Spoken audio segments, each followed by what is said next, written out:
भारी चव जाणतोय सारा गाव, खमंग भारी चव जाणतोय सारा गाव। चल र भावड्या दोघं बी मिळून खाव वडापाव वडापाव वडापाव वडापाव वडापाव वडापाव वडापाव वडापाव वडापाव वडापाव वडापाव वडापाव।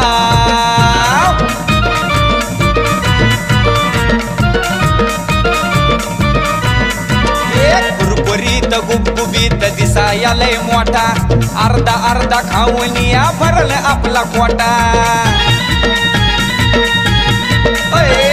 कुरकुरीत गुबगुबीत दिसाया लय मोठा, अर्धा अर्धा खाऊन या भरल आपला पोटा। मी बोलत नाही खोट शहरात नाव मोठ, मी बोलत नाही खोट शहरात नाव मोठ, गावोगावी